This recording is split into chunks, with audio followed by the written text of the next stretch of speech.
Last video में Lucy grey poem के first 6 stanzas को हम लोग समझे थे। जो लोग फर्स्ट वीडियो नहीं देखे हैं वो लोग फर्स्ट वीडियो को पहले देखकर पहले 6 स्टैंजास को समझ सकते हैं। फर्स्ट वीडियो का लिंक। तो लास्ट स्टैंजा में हम लोग लूसी ग्रे पोएम के फर्स्ट 6 स्टैंजास को समझे थे और पोएम के कई इंपॉर्टेंट फैक्ट्स को भी जाने थे। तो जो लोग पहला वीडियो नहीं देखे हैं वो लोग पहले 6 स्टैंजास का मीनिंग फर्स्ट वीडियो में देख लें। उसका लिंक डिस्क्रिप्शन बॉक्स में दे दिया गया है। हम लोग पढ़ते हैं। 7th स्टैंजा कहता है, जो 7th स्टैंजा है वो कहता है, not blither is the mountain roe with many a wanton stroke, her feet disperse the powdery snow that rises up like smoke. Not blither, blither means happy and not blither means not happy. तो खुश नहीं है, not happy means खुश नहीं है। कौन? Is the mountain roe means mountain deer, पहाड़ी हिरन। यहाँ कहने का मतलब यह है कि पहाड़ी हिरन भी उतना खुश नहीं है जितना कि लूसी ग्रे इस वक्त है। तो पिछले वीडियो में हम लोग ये जाने थे कि लूसी ग्रे हाथ में लैंटर्न लेकर के निकल पड़ती है, जैसा कि उनके पिता का आज्ञा था कि टाउन जाकर अपनी माँ को ले आने के लिए। तो वह जब लैंटर्न लेकर बर्फीले रास्ते पर निकलती है तो वह बहुत ही प्रसन्न हो रहती है, खुश रहती है। इसी बात को बताने के लिए पोएट ने इस लाइन को लिखा है कि वह पहाड़ी हिरनों से भी अधिक खुश है। मतलब कि Lucy is happier than the mountain deer with many a wanton stroke. और ये कैसे पता चल रहा है? वह खुश है, वह केयरलेसली इनोसेंट चाइल्ड की तरह एकदम पैरों से ठोकर मारते हुए बर्फ़ों को चल रही है। वैंटन स्ट्रोक मीन्स प्रचंड आघात, ठोकर मारना, ठोकर मार मार कर वह चल रही है बर्फ़ों को। और इससे हो क्या रहा है? जो पैर हैं, हर फीट, वह डिस्पर्स कर दे रहे हैं, बिखेर दे रहे हैं। किसे? पाउडरी स्नो को। रास्ते पर जो पाउडर की तरह पाउडरी स्नो है, बर्फ़ है, उसको ठोकर मारने से वह बर्फ़ बिखर जा रहा है। और कुछ तो राइजेस अप लाइक स्मोक, ऊपर उड़ रहा है, ऐसा लग रहा है देखकर जैसे कि धुआं हो, सफ़ेद धुआं हो।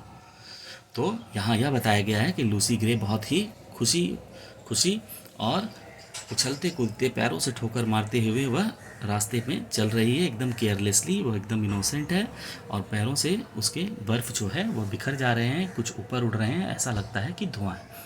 The storm came on before it's time, she wandered up and down and many a hill did Lucy climb but never reach the town. The storm came on, storm means तूफान, तूफान आ गया।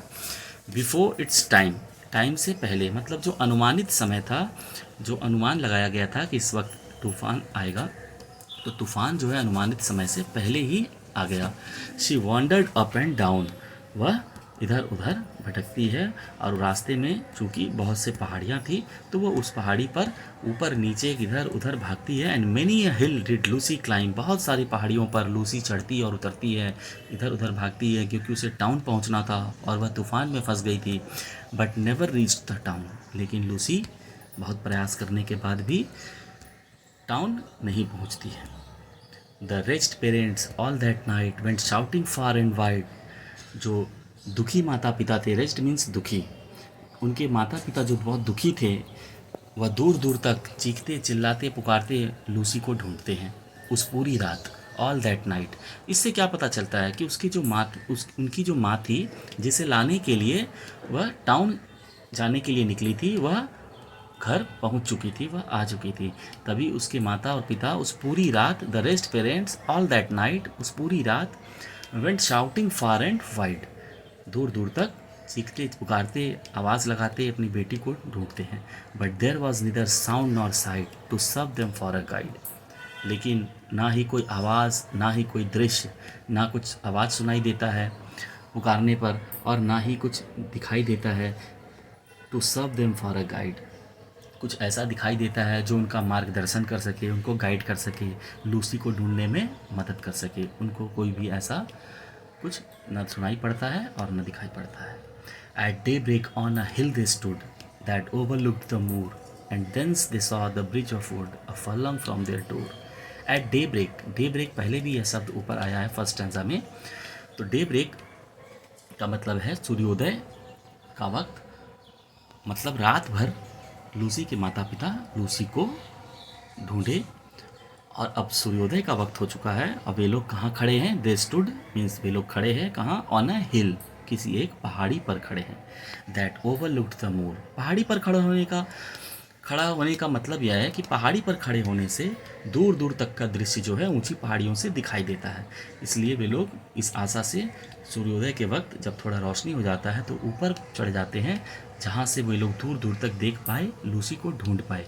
दैट ओवरलुक्ड द मूर, जहाँ से वे लोग मूर को देख पा रहे थे। मूर, पहले भी यह शब्द आया है मूर का मतलब जहाँ वे लोग रहते थे, जो निर्जन स्थान था, जंगली स्थान था, प्राकृतिक क्षेत्र था, वहाँ वो लोग उस पहाड़ी से उस मूर को देख पा रहे थे। And thence they saw the bridge of wood, और तभी वे लोग एक लकड़ी के पुलिया को देखते हैं। ब्रिज देखते हैं, पुल देखते हैं लकड़ी के। अ फरलंग फ्रॉम देयर डोर, अपने दरवाजे से, अपने घर से एक फरलांग की दूरी पर।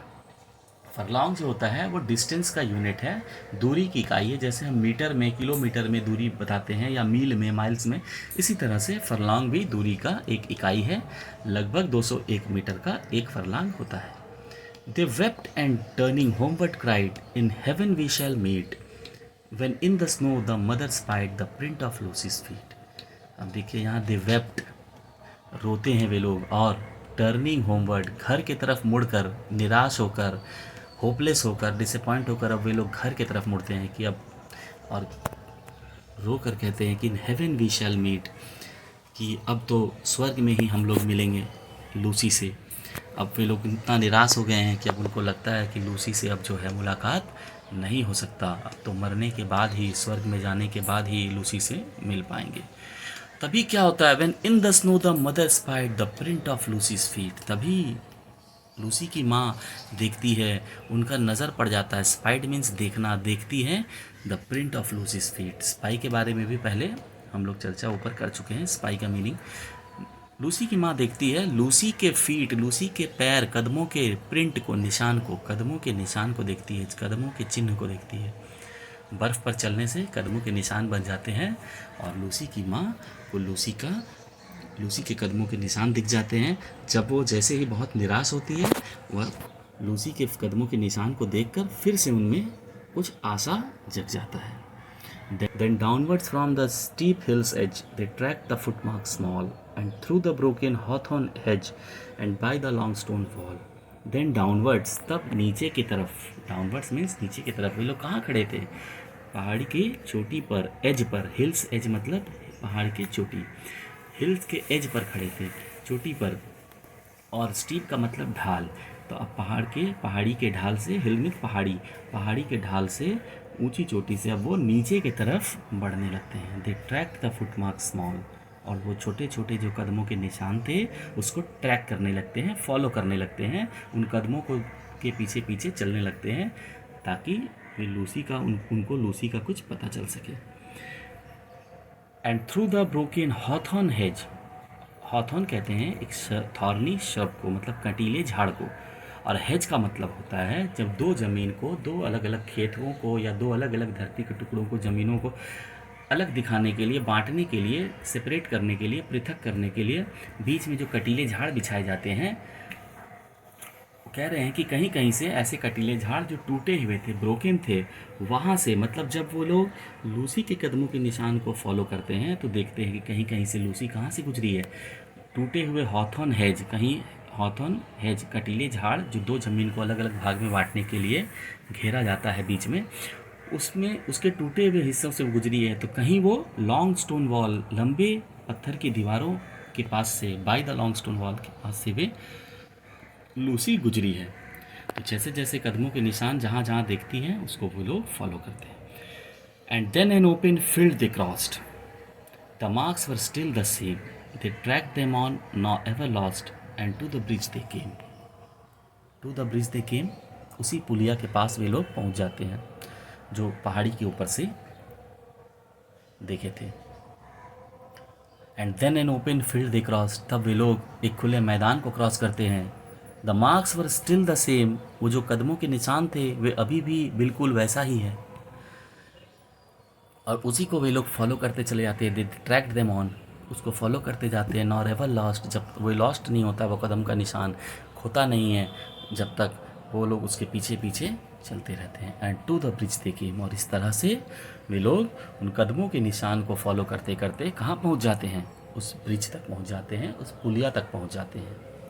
दे followed from the snowy bank those foot marks one by one into the middle of the plank and further there were none. They followed, वे लोग फॉलो करते हैं, from the snowy bank those foot marks one by one, snowy bank से बर्फीलो बर्फ, यहाँ पर printing mistake है, ये जो मीनिंग्स लिखा हुआ है ना इसको ठीक कर लेना है। बैंक का मतलब किनारा होता है और प्लैंक का मतलब तख्त होता है। तो लकड़ी का जो पुलिया था वो लकड़ी के तख्तों का बना था। तो वे लोग स्नोवी बैंक से बर्फीले बर्फ़ का जो किनारा, वहाँ से वे लोग फॉलो करते करते फुट मार्क्स को वन बाय वन, एक एक करके फुट मार्क्स को फॉलो करते करते वे लोग कहाँ पहुँचते हैं, into the middle of the Planck, लकड़ी के पुलिये का जो तख्त था उसके बीच तक पहुँच जाते, बीचों बीच पुलिया के। And further there were none, अब आगे एक भी निशान नहीं था। Yet some maintain that to this day she is a living child, that you may see sweet Lucy Gray upon the lonesome wild. Yet some maintain, आज भी कई लोग यह मानते हैं, कुछ लोगों का यह विश्वास है, यह धारणा है, that to this day, कि आज तक she is a living child, Lucy जो है वह एक जीवित बच्ची है, आज भी लूसी जिंदा है। That you may see sweet Lucy Gray, क्योंकि लूसी का जो शव है वह नहीं मिला था। तो that you may see sweet Lucy Gray upon the lonesome wild, Lucy Gray को आप आज भी देख सकते हैं, ऐसा कुछ लोग मानते हैं कि आज भी देखा जा सकता है उस सुनसान वाइल्ड यानी प्राकृतिक जंगली क्षेत्र में, आज भी लूसी को देखा जा सकता है। Over rough and smooth she trips along, over rough and smooth she trips along and never looks behind and sings a solitary song that whistles in the wind.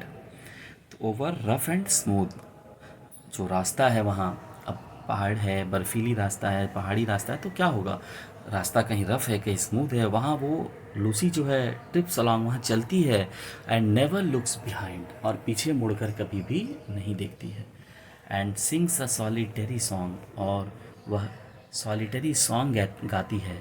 Song means गीत, और solitary का मतलब अकेला या अकेलेपन, तो अकेलेपन का गीत वह गाती है, that whistles in the wind, और वह गीत जो है हवा में गूंजता है, ऐसा कुछ लोग मानते हैं। तो हम लोग इस पोएम के सभी स्टैंजर्स को समझे।